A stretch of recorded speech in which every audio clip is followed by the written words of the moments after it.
Before we start the service, I was just going to ask everyone to please silence their cell phones, all electronic devices, so we can have proper dignity and decorum during the course of the Levaya, the course of the funeral. We're going to start with a parak of Tehillim, a chapter from Psalms. Michtam leDavid, Shomreni el ki kasiti bach, amart Adonai Adonai ata tavasi balo lecha, lakdosh meshabaret heima vadiri kol chefti ba, yirbu atzvasa machem eharu, balasik nixlehem idam, balasash mosam al sfasai, Adonai menaschel kivachosi ata tamich korali, chavalim nafli banimim nafnachala shafra alai, avarekat Adonai sheyatzani aflelot yistunichil yosai, Shivis Adonai ledi tamik mimini balamot, lokein samach libi v'yagel kfodi, Absarish kol naveta, kilos azov nafshi lishol, usitein chasitcho liroshachas. So the eni arachayim svas machot et panecha, nimos bimincha netzach. We gathered today to pay our respects to a wonderful mother, wife, grandmother, great-grandmother, community member par excellence, Victoria Keller Schmelzer, Chana Bat Shmuel, or as we all knew her mama. During the month of Nisan, during the month that we're in, it's supposed to be a joyous month, and therefore we normally say that we don't deliver a eulogy, a proper eulogy during this month. On the other hand, we're allowed to learn lessons from a person's life. And her life was a life that was really deeply inspirational, and there's much to be learned and much to be gleaned from. My name is Rabbi Benjamin Blau. I'm the rabbi of Green Road Synagogue, but really I consider myself a friend of the Schmelzers. For the last few years, I had the pleasure of visiting her and Papa each week and spending time with them. And I enjoyed my visits greatly. Anytime I came, she said I was coming late. I should have been there earlier. But I got to know her and love her and appreciate the amazing woman that she was and the inspiration she was to all of us. Here's a woman who came from Romania, came with her family, came with very, very little. They did not have much when they came to these shores, but she had an incredible determination, a clear sense of what she wanted to accomplish with her family and with her life. And through sheer force of will, she accomplished it. Going back on the boat ride over, as last night I recounted, she was less her son, her precious son. Her children were everything to her.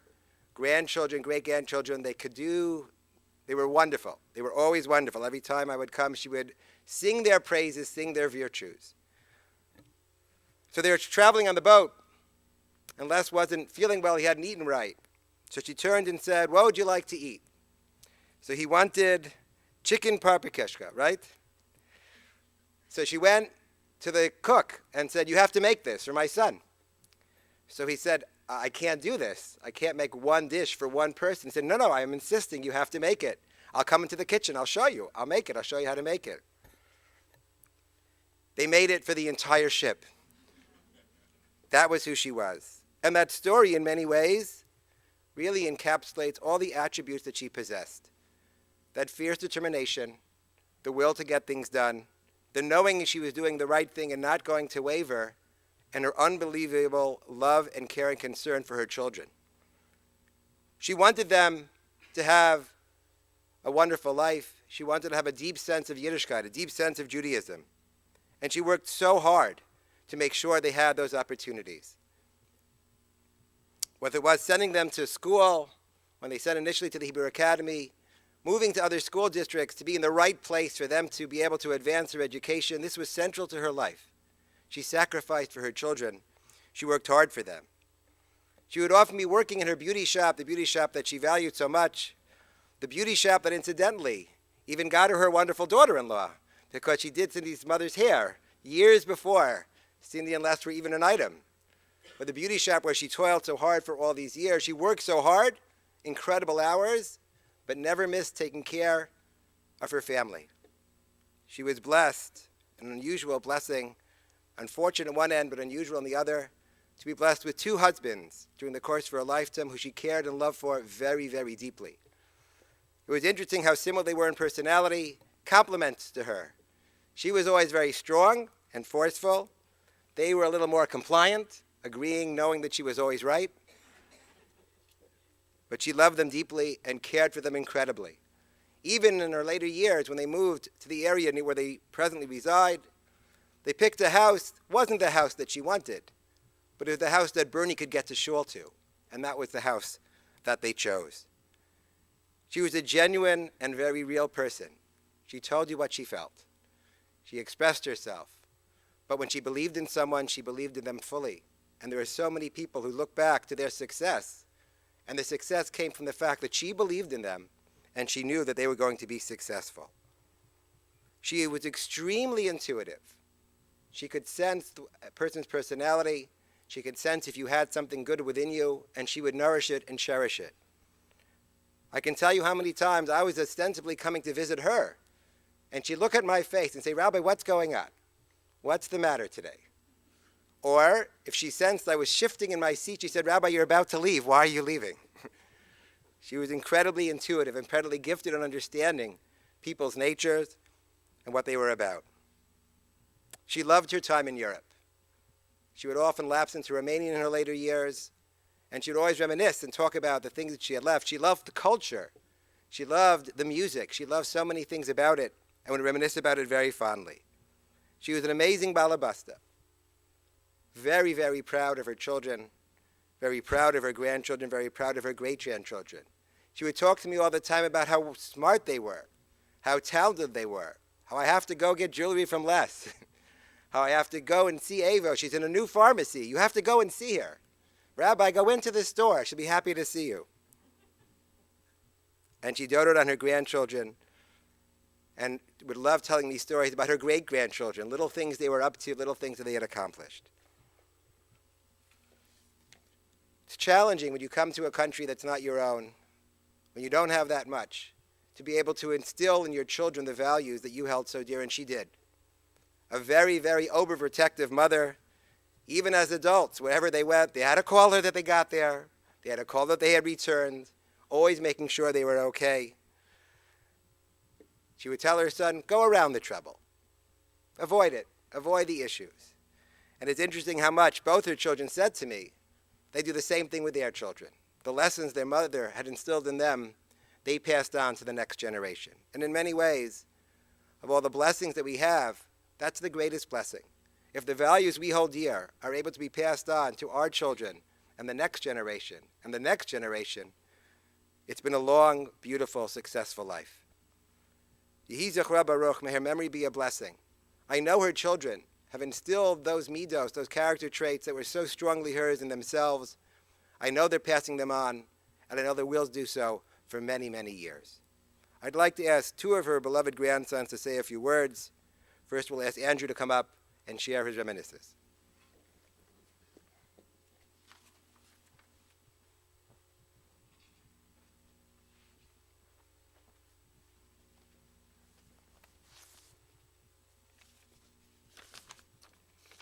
So I thought I would relate some personal memories and say how I think those fit with who she was as a person. So one of my earliest memories was we used to go outside together and we used to stare at the clouds and tell each other what we thought the clouds looked like. And then as I got older, she used to reminisce and wax nostalgic about what we were like when we were small. Her favorite story to tell to anyone, really, when I was there introducing me to guests was, "Oh, Andrew." She had a distinct European accent, in case you didn't know. "When he was in diapers, he used to go behind my curtains for privacy to make kaki." And she would laugh. She loved that story. She was even laughing at it only a few days ago. But she loved to laugh. I'd call her and I'd say, "Mom, how are you?" And she'd say, "Oi, my hands hurt, my back hurts, my teeth itch.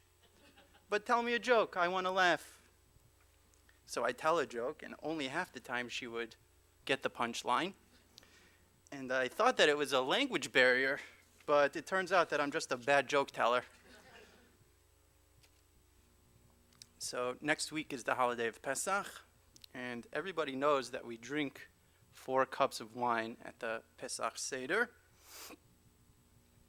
One nice explanation I heard is that the 4 cups represent our 4 mothers, Sarah, Rivka, Leah, and Rachel. There's a famous saying in the Talmud. It says, Nichnas yain yotze sod. Wine enters, and a secret comes out. So what's the connection? If the statement in the Talmud is true that secrets come out with wine, and wine represents our mothers, therefore our mothers represent knowledge of our deepest depths. Our mothers know us from the inside. Things that are hidden from others are not hidden from our mothers. So too for my mama. She knew her children, my father and my Aunt Eva, and her grandchildren, Avi, Eitan, Hadass, Ryan, me. She knew us from the inside and loved us from the deepest depths. It was out of this deep love that whether we liked it or not, she would give us her opinion. She would give us her advice, solicited or not. But you know, she may not have always said the nicest things to us, but her honesty, she caused the person to think about her comment and reflect on themselves. Maybe she was right. Maybe I can improve in some way. So one piece of advice that she gave me will always stick with me was when I was going off to college. I was going to a big city, the biggest city. And she told me, when you're in New York, you need to push. She would go like this, and she'd make a face. Make a path for yourself, because no one will do it for you. My mama pushed her whole life, from the time she was a young girl in Romania to these last few weeks. And I think that these are the traits that each of us should learn from her and what each of us should incorporate into our own lives. Her self-reliance, her strength, her willpower, but also her love of her family, her love to laugh, her love of culture. We should be zocheh to learn these important lessons in character and love from my mama, and we should only be together in simchas in the future. Amen.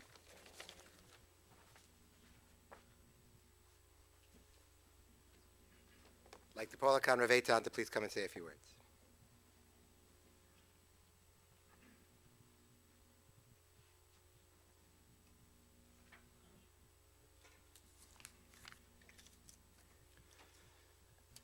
There are a lot of things we could speak about. Mama, when we give a hesped, we're trying to speak about the great things the person did in this world and learn from it.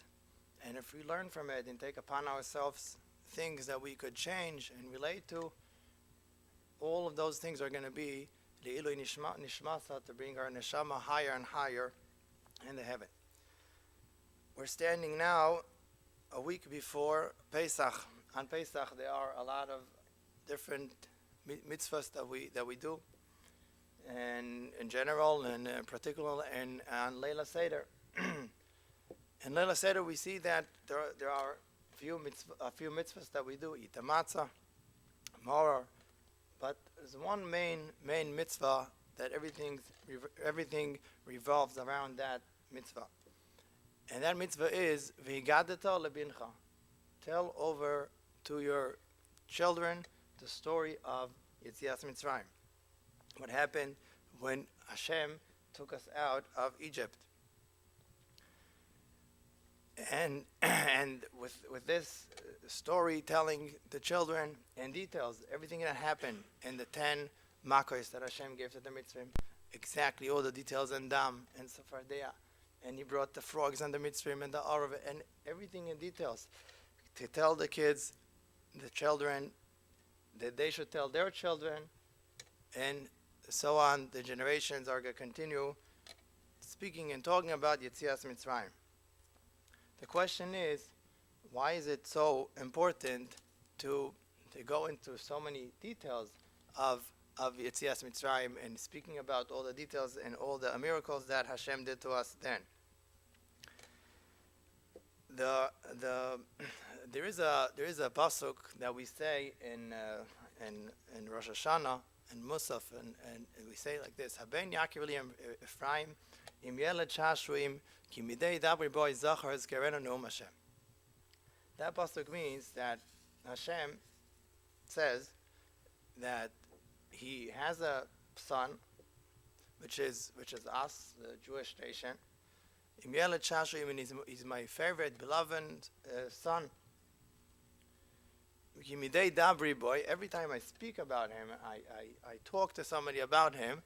Zachar ezkerenu. My heart goes and I remember him and I think about him and I get closer to him. That's what Hashem says about the Jewish nation. Shimshon Pinkus says that when a person, Hashem loves us the same way a father and a mother love their children. When a person in the old days, the Goyim used to say that everybody believed that Hashem is here in the world. He created the world. That was very simple. Same way you have a building, there's a builder, there's a world, there's somebody that created the world. Everybody agreed to that. But what the other nations did not agree was that Hashem created the world, but He's not involved in the world anymore. He's doing His own thing. He left. He's not dealing with the world, with the people's issues anymore. By us, the Jewish nation, we know that Hashem is involved in every single detail in our lives. Everything that happens, Hashem knows, He does, and takes care of it. If it's for good or for bad, for different reasons that we don't know. He says that if a person, for example, wakes up in the middle of the night with a headache, he says that Hashem is in pain also. When your child is in pain, the parent is in pain.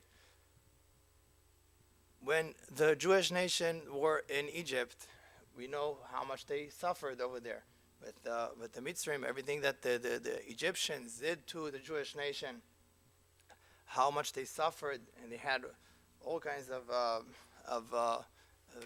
different things that they decided to do in order to make it harder for us. Everything Hashem saw, and Hashem was in pain, in terrible pain in that time. And it doesn't matter that He caused it, because we don't know all the reasons what's going on behind the scenes. But Hashem, if we were in pain, Hashem was in pain. We come in the night of Pesach, and that's what we try to give over to our children, to show that Hashem not only created the world, Hashem is involved in every single detail in our lives. And if we are in pain, Hashem is in pain. And that same Egyptian that did this to you, he got punished. The same exact midah keneged midah, same exact thing he did. He got punished. And we go in details and explain everything, exactly what happened, to show, we're showing that Hashem cares and is in pain when we are in pain, and when it's time to pay back, Hashem is there to take care of us. And that's what we say, that Kirachim Aval Banim, Hashem loves us the same way we love our children. By Mamam, like we mentioned before, the rabbi mentioned before, that the love that she had to her children was way and beyond. Came from Romania, as I mentioned before, and they started their life over here in America. And then, after about 10 years, her husband, her grandfather, he passed away, leaving 2 teenagers, kids. And from then on, Mama, besides being a mother, turned into a father also. and it was very, very hard for her at that time. But she got up. She got up. She said, "I'm getting up. I'm continuing my life for my children. I need to take care of my children. No matter what it takes, I'm going to take care of my children." And she was there for them, for their emotional needs, for materialistic needs, everything that they needed. She was there serving as a mother and a father at the same time. And with that merit that we see that she did, they were able to grow and bring out such nice families into the world, seeing how much love they had from their mother, bring it over to their generation, their children, bring it over and do the same thing that their mother did to them. Even though a person sometimes he has different struggles in his life, and it's hard for him. What a person's supposed to do is to know that Hashem is there for him, and you have to get up and continue. And there's other people that, especially if there's other people that need you. And that's what Mom did, and we were grateful for her. That if not for her, we wouldn't be here today. Some people are broken, and then the whole family breaks down, and there's no continuation. Here she took herself and continued the family, continued the generations. And that's what we learn here from the night of Pesach, that we trying to say to tell our children, bring it over, to pass around the message on to generations and generations, and to know this message. I wanted to ask also Mechila from Mamam. Sorry if anybody did anything not the right way. We ask Mechila, and we wanted to say that everything should be Leilui Nishmasa. A person could take upon ourselves a small thing to Leilui Nishmasa, to everything we take upon ourselves to do for Hashem. It's her neshama goes up higher and higher.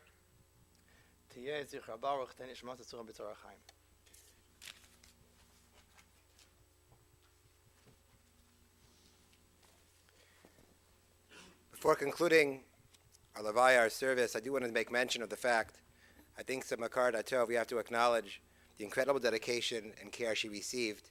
She and Bernie received the last few years of their life. I want to thank Connie, their caretaker, who really gave them life, who was unbelievable, who was able to intuit what they needed and be there for them, and they always responded amazingly to her when no one else could get through. And her children were incredible. The love and dedication that they showed her, and the amount of times they came to the house and they helped her whenever was necessary, and if it was challenging and difficult, nothing was too difficult for her children to make sure she got the care that she deserved. So often, at the end, children are looking inwards. What could they have done more? And I can say firsthand, no one could have done more than they did. But their response, whenever I would say that to them, was, she did no less for us. That's what she did for us. We will only repay her in kind. It's a beautiful tribute to all involved, beautiful lesson from her life. Again, as your two grandsons said, may we all derive lessons, do things to elevate her soul, elevate her neshama, and may it be a blessing. At this point, I'm going to call up Shlomo Stern from the Taylor Road Synagogue. She was a very, very dedicated member of Taylor Road Synagogue, president of the sisterhood, was very proud of her association, would tell me different stories, all the things she had done on behalf of the synagogue, the fashion shows, the different things over the course of the years. There was a strong identification, and we felt it only be appropriate to have the chazan from the synagogue come and conclude the service. Normally we would say the Kalmale, the memorial prayer, as I noted at the outset, because it is the month of Nisan, things are slightly different. I will ask everyone to rise, and then we'll say a chapter of Tehillim.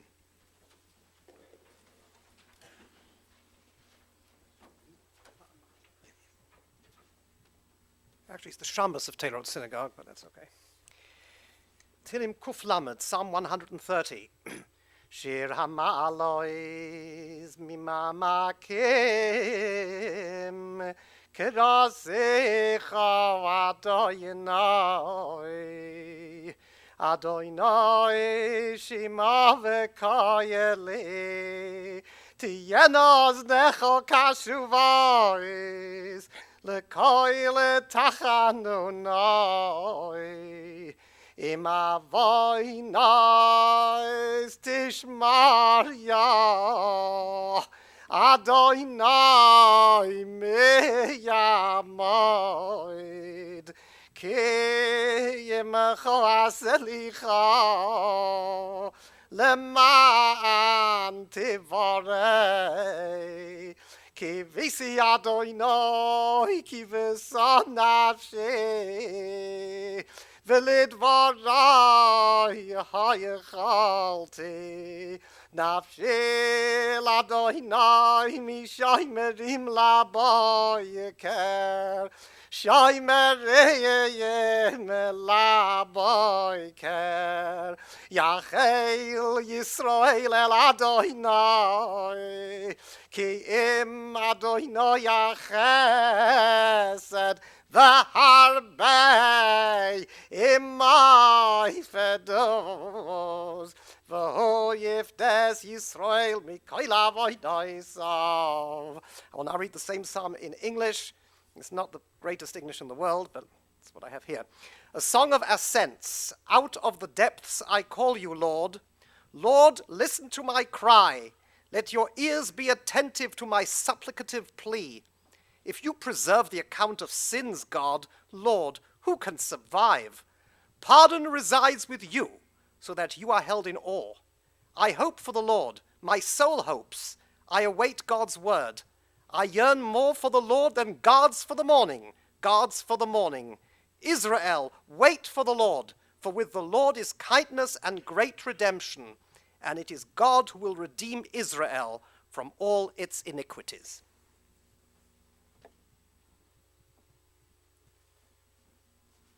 You may be seated. This concludes this portion of the funeral. The interment will take place at the Taylor Road Synagogue section of Mount Olive Cemetery. The family will be sitting Shiva at the Schmelzer residence, 4510 University Parkway, University Heights. Contributions are suggested to the Telz Yeshiva of Chicago.